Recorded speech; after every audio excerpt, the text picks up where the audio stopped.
हाँ तो बच्चों फिर मैं आ गया आप लोगों के सामने उसी टॉपिक के साथ, प्रक्षेपण की गति। क्या पढ़ रहे थे हम लोग? प्रक्षेप्य की गति। क्या पढ़ रहे थे? प्रक्षेप्य की गति। उसमें दो टॉपिक है। एक टॉपिक है क्षैतिज दिशा में प्रक्षेपित प्रक्षेप्य। क्षैतिज दिशा में प्रक्षेपित प्रक्षेप को हम सरल शब्दों में कह सकते हैं कि क्षैतिज दिशा में किसी को फेंकेंगे, हम किसी पत्थर को फेंक देंगे, तब जो प्रक्षेप पथ होगा वो कैसा होगा। जैसे कि मान के चलो कि एक बिल्डिंग है, ठीक ना, बिल्डिंग है, हो गया, बहुत ऊंचा है, या टावर है। इस टावर पर हम चढ़ गए, ठीक ना, और यहां से फेंक दिए एक पत्थर को। पत्थर फेंकेंगे तो क्या होगा? ऐसे फेंकेंगे सीधा क्षैतिज दिशा में, और ये गिरे, गिर करके यहां आ जाएगा, जमीन पर आ जाएगा। इसका पथ कैसा होगा? इसका पथ होगा परवलयाकार, ठीक ना। परवलय क्या होता है? हाफ परबोला, पाराबोला और इलिप्स। ये आप 2D जब मैथ पढ़िएगा तो उसमें ये तीनों शेप के बारे में आप पढ़ेंगे कि हाइपरबोला क्या होता है, पाराबोला क्या होता है और इलिप्स क्या होता है, ठीक ना। Hyperbola, parabola, ellipse.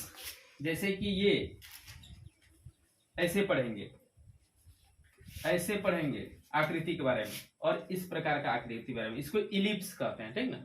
ये हुआ परवलय और ये हुआ अति परवलय, हाइपरबोला। इस सब का समीकरण होता है। इसका समीकरण आपको पढ़ना है। इसमें अगर y बराबर एक्स स्क्वायर का पैटर्न अगर आ जाए, यानी कि y एक तरफ रहे, इधर एक्स स्क्वायर के रूप में वेरी करे, मैंने y का मान x के स्क्वायर के साथ वेरी करे, बाकी जो भी कुछ कांस्टेंट आ जाए उससे कोई मतलब नहीं है कि y का रिलेशन और x का रिलेशन डिफाइन करने जाएंगे तो y जो है एक्स स्क्वायर के साथ वेरी करेगा। इस टाइप का समीकरण में अगर दिखने लगे कि एक तरफ y है एक तरफ एक्स स्क्वायर है, तो हम कह देंगे कि पक्का पैराबोला का इक्वेशन है, परवलय का समीकरण हो गया। बात बुझे ना, क्या कि स्क्वायर y एक्स स्क्वायर का फंक्शन जब रहता है तभी इस तरह का ग्राफ आएगा, जब ग्राफ खींचेंगे। बात बुझे। अब 10th क्लास का मैथ का भी ग्राफ याद कीजिए। ऐसे ऐसे रहता है, शून्य की संख्या ज्ञात करें, इस तरह का रहता था, तो ऐसे ऐसे रहता था। कोई क्यूबिक इक्वेशन का है, कोई आपका परवलय का था, बदले ना, वही सब वो इक्वेशन है। ये सब इक्वेशन 10th क्लास में जो है, जब आप मैथ 2D बनाइएगा तो उसके बाद आपको वो सब समझ में आ जाएगा 10th क्लास में कहां से वो सब ग्राफ लिया है।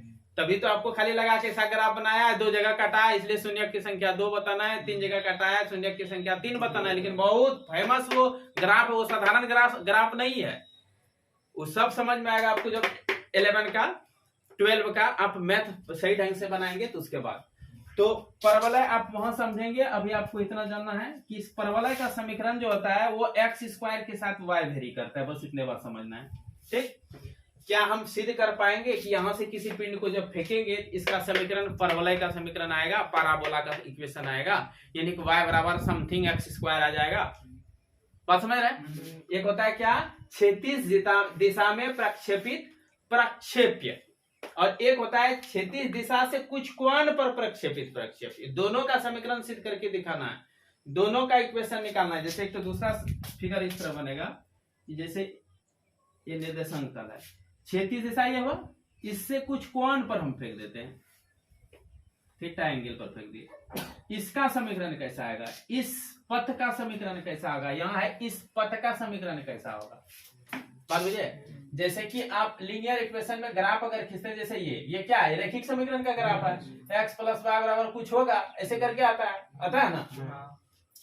तो उसी प्रकार जब समीकरण से ग्राफ खींचते थे हम लोग, याद कीजिए, एक चर 2 चर वाले रैखिक समीकरण का ग्राफ कैसा होता था? सरल रेखीय नहीं होता था। 2 चर वाले रैखिक समीकरण का ग्राफ कैसा होता था? रेखा एक दूसरे काटता था, कटौन बिंदु पर हम x मान y मान लेके कहते थे इस समीकरण का हल ये होगा। 10th क्लास से याद आया? तो वहां देखते थे क्या, हम समीकरण से ग्राफ प्लॉट कर लेते थे, करते थे ना, समीकरण से ग्राफ खींचते थे। और आज यहाँ हमको बारी आया ग्राफ ही दिया हुआ है, ग्राफ से जो समीकरण निकाल के दिखाना है, और वो जो समीकरण होगा वो रैखिक नहीं होगा बल्कि परवलय का समीकरण होगा। अब परवलय का समीकरण आप मैथ में पढ़ेंगे जो यहाँ नहीं पढ़े।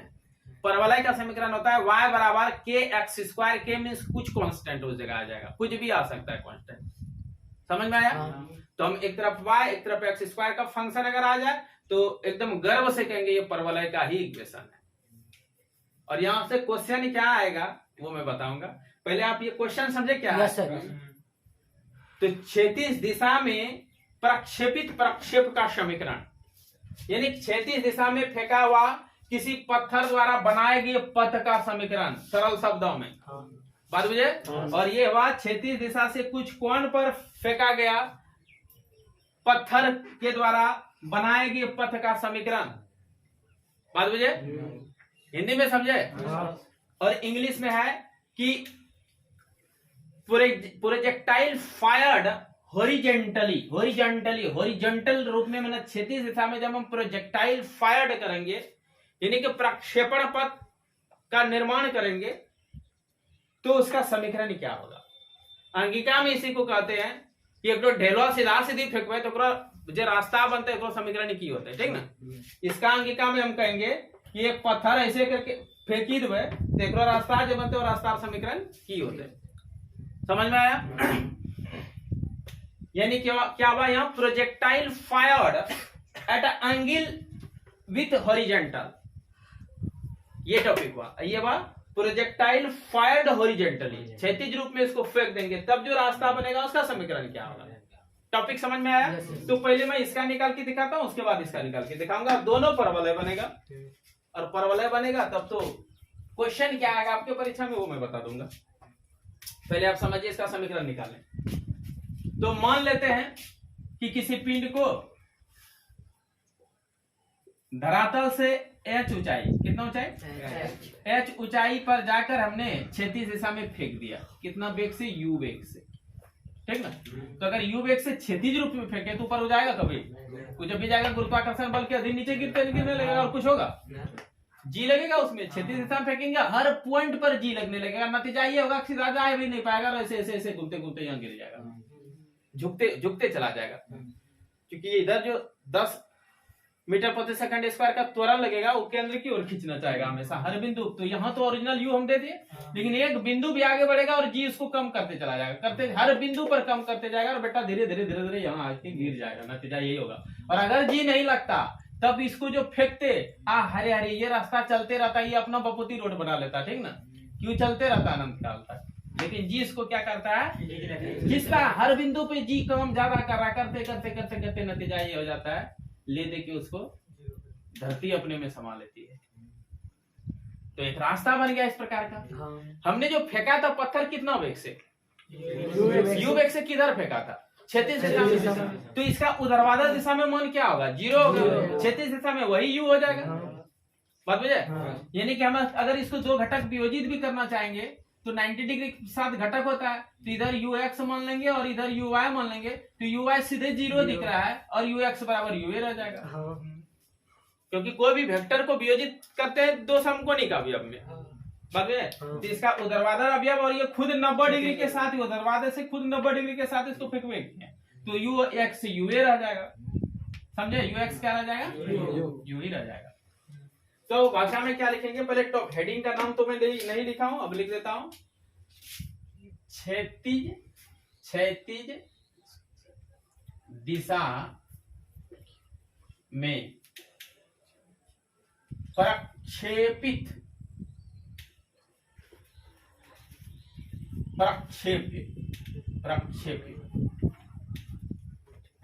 मीन्स फायर्ड, प्रक्षेप मीन्स प्रोजेक्टाइल। तो ये कहते हैं प्रोजेक्टाइल फायर्ड हॉरिजेंटली। इंग्लिश में क्या कहेंगे, प्रोजेक्टाइल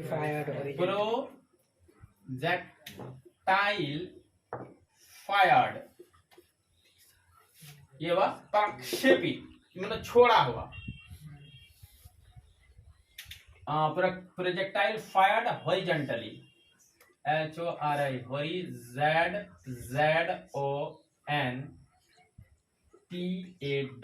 हॉरिजेंटली। टॉपिक समझे। इसका सरल शब्द, अगर किसी पिंड को क्षैतिज दिशा में फेंकेंगे तो उसका जो पथ बनेगा उस पथ का समीकरण क्या होगा, वो भी लिख दो।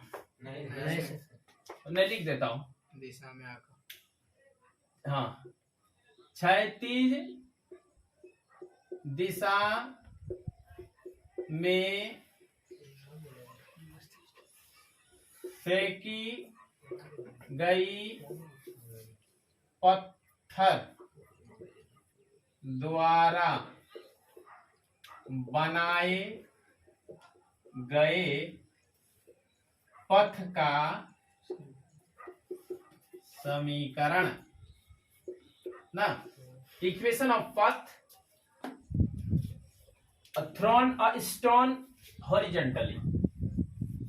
अब इंग्लिश मीडियम नहीं पढ़ा रहा हूं, इसलिए सब बात को कितना मैं हिंदी इंग्लिश दोनों में लिखते चलो, क्योंकि आप हिंदी मीडियम के स्टूडेंट हैं, हिंदी मीडियम पढ़ाना मेरा स्वभाव है।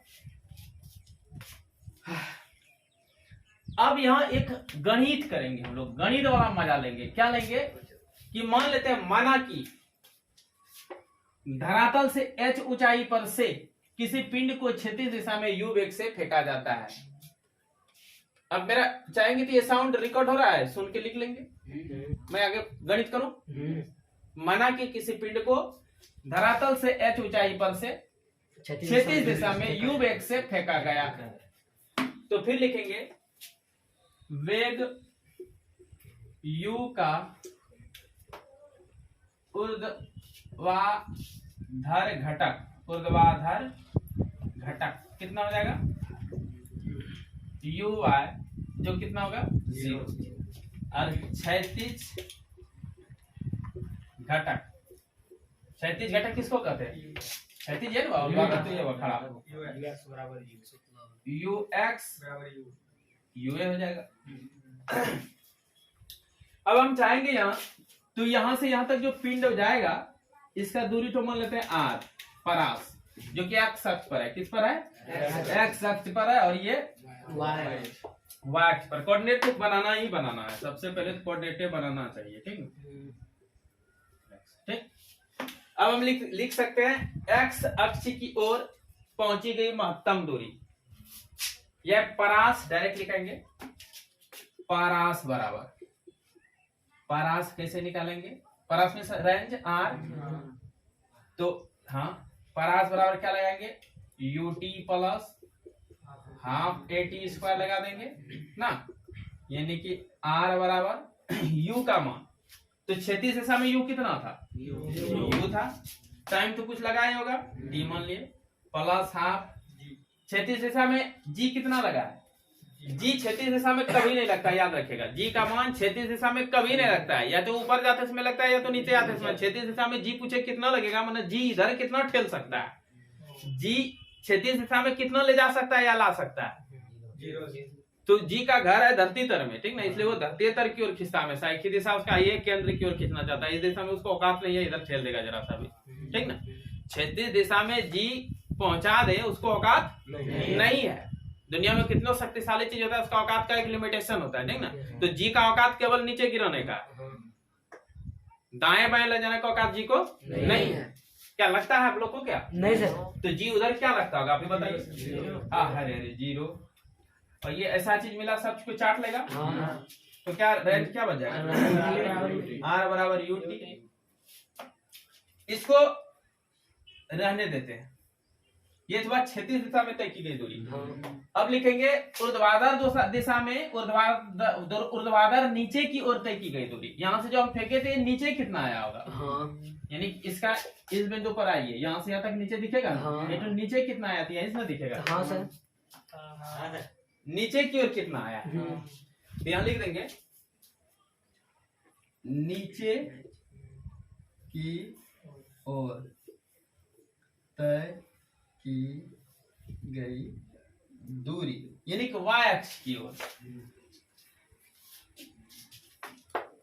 तो उसको क्या कहेंगे, h कह देंगे, नहीं कहेंगे, हाँ सर, या y कह सकते हैं, y कहिए या h कहिए, दोनों में कहना होगा, या तो y कहिए या तो h कहिए।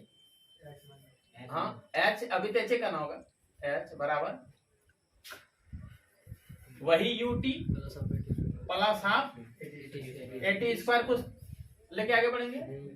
h को हम चाहे तो माइनस भी रख सकते हैं, नीचे गिर रहा है तो माइनस h, या तो एक जगह माइनस नहीं लीजिएगा, दूसरे जगह भी छोड़ेंगे, लेना है दोनों जगह ले लेंगे। अब देखिए नीचे दिशा में उसका वेग क्या था, या ऊपर दिशा में कुछ क्षैतिज वेग से हम फेंके तो ऊर्ध्वाधर घटक था कुछ, ऊर्ध्वाधर घटक 0 था ना, ऊर्ध्वाधर घटक जी तो 0 है, ठीक ना, ऊर्ध्वाधर घटक 0 है तो 0 गुना t हो जाएगा, ना हो जाएगा, प्लस हाफ ए यहाँ माइनस जी लग जाएगा राइट टी स्क्वायर। ये क्यों जीरो हुआ समझ में आया? ऊर्ध्वाधर दिशा का घटक मतलब ऊपर या नीचे का घटक, ऊपर ले जाने या नीचे ले जाने के लिए हम फेंके हैं उसको क्षैतिज दिशा, हम इधर फेंके ही नहीं उधर फेंके ही नहीं है। हम कुछ कोण पर फेंकते तब क्षैतिज और ऊर्ध्वाधर दोनों घटक अपने डिवाइड हो जाता है। ऊर्ध्वाधर और क्षैतिज दोनों के बीच में कुछ कोण पर फेंकते तब तो ये स्पष्ट दिख रहा है कि इधर भी मन बढ़ रहा है इधर भी, हर पॉइंट पर इधर भी बढ़ रहा है इधर भी बढ़ रहा है, अर्थात दोनों घटक कुछ ना कुछ हो रहा है। लेकिन हम उसको इधर फेंक दिए, सीधे इधर फेंक दिया, इस दिशा में कुछ हो ही नहीं रहा है, जो भी होगा केवल क्षैतिज दिशा। तो ऊर्ध्वाधर दिशा का ऊपर नीचे क्या होगा? जीरो। और नीचे वो क्यों आया? जी के कारण। अर्थात माइनस एच बराबर minus half G T square, minus खत्म हो जाएगा, एच बराबर हाफ जी टी स्क्वायर। और टी यहाँ से फ्री कर दीजिए, यहाँ अगर हम टी फ्री कर देते हैं टी बराबर क्या हो जाएगा? आर बाई यू दिखेगा, ये आर बाई यू यहाँ लगा सकते हैं, एच बराबर half G R by U पर स्क्वायर। दिख रहा है? टेक्निकल टीम नीचे दिख रहा है? हाँ दिख रहा है। Half G by U square लिख सकते हैं इसे, आर स्क्वायर। आर क्या था? एक्स अक्ष का दूरी है, ये वाई अक्ष का दूरी है। तो अगर हम चाहे इसको हाइपरबोला की इक्वेशन, पैराबोला का इक्वेशन, परवलय उसको हिंदी में बोलते हैं, परवलय का इक्वेशन दिखने के लिए होगा वो यहाँ y लिख सकते हैं, half G by U square X square लिख सकते हैं। इस पूरे को k मान लेंगे तो y बराबर k एक्स स्क्वायर नहीं दिख गया? समझ में आया? मतलब एक तरफ y रैखिक रूप में, दूसरी तरफ x द्विघाती रूप में है, तो ये परवलय का इक्वेशन है। द्विघाती है तो उसके साथ x भी रहता तो कोई दिक्कत नहीं है, x square 4x square plus 3x plus 2 ऐसे करके भी रहता तो द्विघाती निकलाएगा। मतलब x अक्ष द्विघाती रहे और y अक्ष एक घाती रहो तो यही समीकरण से ऐसा ग्राफ बनता है।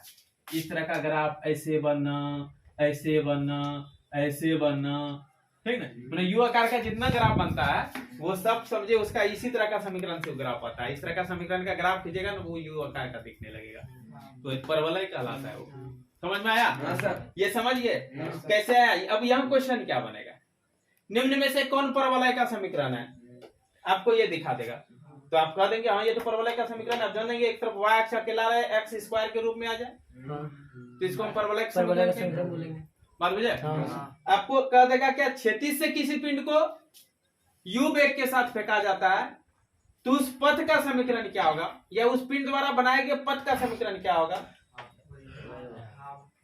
या पथ द्वारा या क्षैतिज से किसी कोण पर फेंका गया तो वो जमीन ये धरती से अगर वो h ऊंचाई पर हो, जहां से फेंके गए वो h ऊंचाई पर हो तो उस ऊंचाई का व्यंजक क्या होगा, तो ये देख लेंगे। बाकी और क्लियर जब ऑब्जेक्टिव में तैयार करवाऊंगा, ऑब्जेक्टिव जब लिखाऊंगा तो उसमें स्पष्ट ये क्वेश्चन वहां किया हुआ है, आप देखेंगे और पहचान लेंगे हाँ ये इक्वेशन। केवल इक्वेशन पहचानने आएगा, आपके इंटर में इससे ज्यादा नहीं आएगा, परमाणु करने नहीं कभी आया। लेकिन आपको जानना है यह है कि आप कुछ जान रहा क्या, हम उसको क्षैतिज फेंक देंगे, जान रहे उसका क्षैतिज घटक यू हो गया और ऊर्ध्वाधर घटक 0 हो जाएगा, तो दोनों तरफ का समीकरण निकालना है। इसमें भी s बराबर ut plus half T square से निकाल देंगे, ये तो दूरी भी s बराबर ut प्लस हाफ स्क्वायर से निकाल लिया, दोनों एक दूसरे में घुसा देंगे। यहाँ t फ्री कर दे, इसके t में घुसा दिए, दोनों मिल करके समीकरण दिखने लगेगा। समझ में आया? तो इसको मैं मिटा सकता हूँ, फिर ये समीकरण सिखाऊंगा। ठीक, क्षैतिज से किसी कोण पर प्रक्षेपित प्रक्षेप का समीकरण ना, क्या टॉपिक है? क्षैतिज से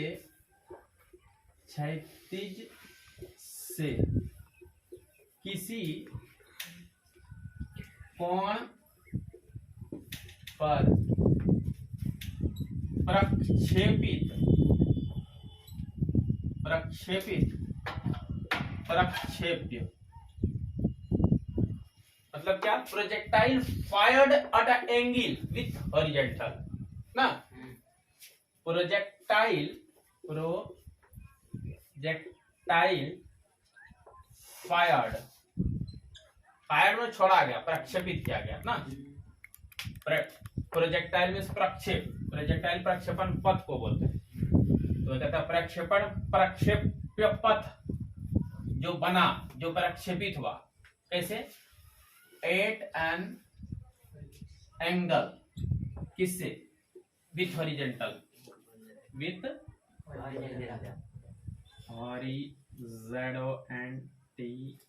हॉरिजेंटल। अब ये क्या है? ये है जैसे कि क्या कर रहा है? क्षैतिज से किसी कोण पर प्रक्षेपित प्रक्षेप, क्षैतिज से कुछ कोण ले लो, कुछ कोण पर ऐसे करके फेंको, ये मान लेते हैं थीटा।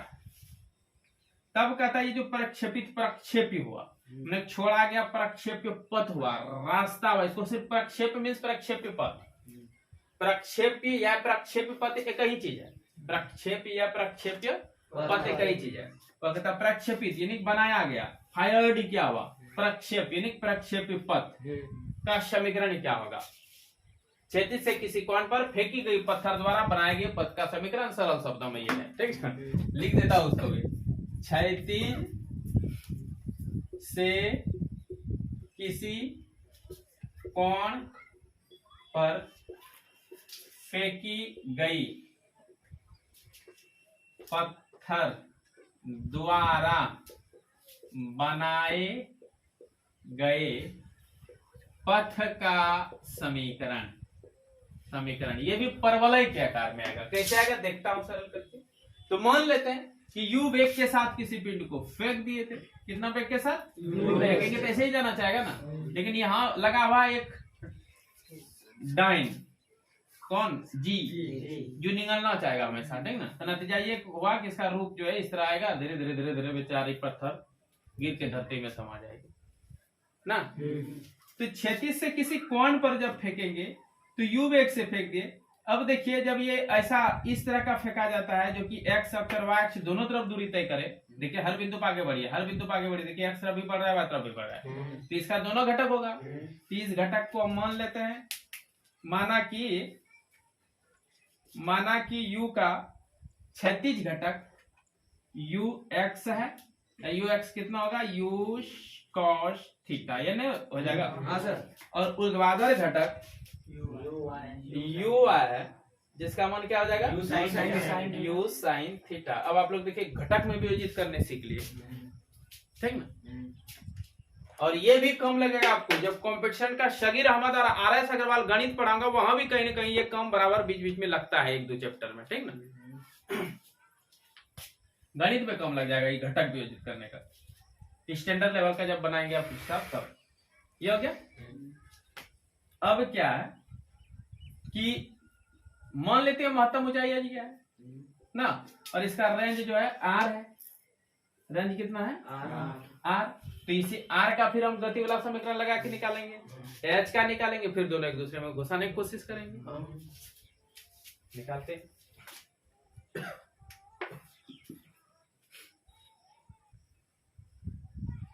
क्षैतिज दिशा में तय की गई दूरी, जिसको हम क्या कहेंगे? परास कहेंगे। क्या कहेंगे? परास कहेंगे। रेंज, दूरी के कारण x भी कर सकते हैं, परास के कारण r भी कर सकते हैं, ठीक ना? तो x बाद में दिखाएंगे, y r के लेके चलते हैं, r को लेके चलते हैं, r बराबर, या x भी लेंगे तो हानि नहीं है, x ले लेते हैं। क्या होता है? ut plus half at square होगा। अब u कितना है? u तो u cos थीटा हो जाएगा, u cos थीटा, क्योंकि क्षैतिज दिशा में हमको जा रहा है, यही वेग है जो क्षैतिज दिशा में ले जाने का काम करेगा। अब गुना t प्लस हाफ जी का मान क्या हो जाएगा? जीरो हो जाएगा। टी स्क्वायर, टी तो जो भी है जीरो जब आ गया तो एक सब छूटेगा तो जीरो। क्षैतिज दिशा में जी कम नहीं करता, ये हो जाएगा u cos थीटा गुने टी, रहने देते हैं। ये ही रेंज बराबर निकल गया या x बराबर निकल गया, कोई दिक्कत नहीं सर। रेंज का ये x के x अक्ष का ये दूरी है, क्या कहिएगा? क्या कहिएगा इसको, एक्स से दूर इन कहिएगा, एक्स कोऑर्डिनेट नहीं कर सकते, इसलिए एक्स किसको कर सकते हैं, रेंज में कर सकते हैं। अब वाई दिशा में तय की गई दूरी, ऊर्ध्वाधर दिशा में तय की गई दूरी, यानी कि h बराबर लगा सकते हैं ut plus half gt square, वही है h बराबर ut plus half gt square, direct लिख दिए।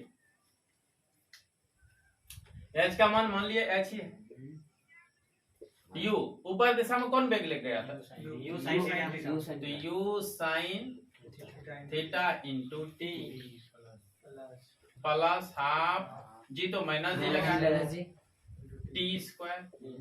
अब यहां से टी फ्री कर लेते हैं, R by U cos theta, या एक्स बाय भी लिख सकते हैं। अगर आप इसको एक्स ही रहने दीजिएगा तो एक्स यहाँ दिखाएंगे, तब यहाँ वाई कर देंगे। बाकी यहाँ ध्यान रखिएगा, अगर आप यहाँ आर करते हैं तो यहाँ एच ले लीजिएगा, अगर इसको एक्स से रहने देते हैं तो इसको वाई लेकर के आगे बढ़ेंगे, फाइनली दिखा देंगे ना। अभी रहने दीजिए, यही आर एच ही अच्छा लगता है, पता चल जाएगा कि रेंज का ये व्यंजक है, ये हाइट का व्यंजक है, फिर एक्स वाई के रूप में कन्वर्ट करके परवलय के रूप में दिखा देंगे। तो टी का यहाँ हर जगह टी जहां जहां है वहां समीकरण एक से आर बटे यू कॉस थीटा रख देंगे, एच बराबर गुना टी, बोलिए R by U cos theta plus नहीं हाफ माइनस हो जाएगा, हाफ जी टी की जगह क्या रख देंगे, R by U cos theta पर स्क्वायर। कोई दिक्कत नहीं सर। अब आप देख रहे होंगे ये कट जाएगा, कटेगा कि नहीं, ये हो गया साइन थीटा, हाँ, यानी कि साइन बाय कॉस टेन हो जाएगा ना, टेन थीटा इंटू आर, या आर टेन थीटा भी कर सकते हैं, minus 1/2 G by U square cos square theta R square. वाह, कोई दिक्कत नहीं सर। ये तो अलग करके लिख दिए, खाली आर स्क्वायर अलग बाइफरकेट दिखने के लिए। एच बराबर ये आया समीकरण। अब एच क्या है, वाई नहीं है, आर क्या है, एक्स नहीं है, इसी को मैं थोड़ा यहाँ लिख देता हूँ, हम वाई लिख सकते हैं इधर, वाई बराबर tan theta x into x ना, minus half g u square cos square theta into x square. देखिए दो घातीय समीकरण कराया, y बराबर, देखिए किसका समीकरण है, परवलय का। अतः लिखेंगे क्षैतिज से किसी कोण पर प्रक्षेपित प्रक्षेप का समीकरण परवलय का समीकरण है। क्षैतिज से किसी कोण पर प्रक्षेपित प्रक्षेप परवलय होता है, प्रक्षेपित प्रक्षेप क्या होता है, परवलय होता है। सरल शब्द हम कहेंगे क्षैतिज से किसी कोण पर फेंकी गई पत्थर द्वारा बनाया गया पथ एक परवलयाकार होता है। क्या होता है, अतः क्षैतिज से किसी कोण, जिसको हम क्या मान लिए थीटा, पर फेंकी गई पथ कैसा होता है, परवलयाकार होती है। बस हो गया, समझ में आया। तो इस प्रकार इस पर जो क्वेश्चन रहेगा तो ऐसा रहेगा, यदि किसी पत्थर को क्षैतिज से थीटा कोण पर फेंकी जाती है तो उसके पथ का समीकरण निम्न में से कौन सा होगा। 4 समीकरण दे देगा, तो आप जान जाएंगे कि y बराबर जो होता है वो x टेन थीटा होता है और माइनस हाफ 1/2 और क्या होता है यू स्क्वायर कॉस थीटा, हाँ half into G by U square cos square theta into x square. तो ये तो समीकरण आपको वहां पहचान लेना। और इससे भी ज्यादा अगर आपको लिखने आ जाए, प्रमाण करने आ जाए, सीधे करें कि क्षैतिज से किसी कोण पर फेंकी गई पत्थर द्वारा बनाए गए पथ का समीकरण यह पथ परवलयाकार होता है, तो ज्ञात कर देंगे। हाँ तभी या बनाए गए पथ का या परवलयाकार पथ का समीकरण प्राप्त करें तो ये समीकरण प्राप्त कर देंगे। समझ में आया? कि क्षैतिज से किसी कोण पर किसी पत्थर को फेंकी जाती है तो पत्थर द्वारा बनाए गए पथ का समीकरण प्राप्त करें। अतः क्षैतिज से किसी कोण पर किसी पत्थर को फेंकी जाती है तो सिद्ध करें कि उसके द्वारा बनाया गया पथ परवलयाकार होता है, और आप ये सिद्ध करके कह देंगे कि समीकरण परवलयाकार ही बताता है। अर्थात ऐसा समीकरण जिसमें एक तरफ y रेखिक के रूप में और x द्विघाती के रूप में हो, तो उसका जब हम ग्राफ खींचेंगे भिन्न भिन्न मान लेके तो पक्का ऐसे आएगा u आकार का, जो कि परवलय का पहचान है। बात बुझे? चलिए ठीक है, फिर मिलते हैं नेक्स्ट क्लास में। yes.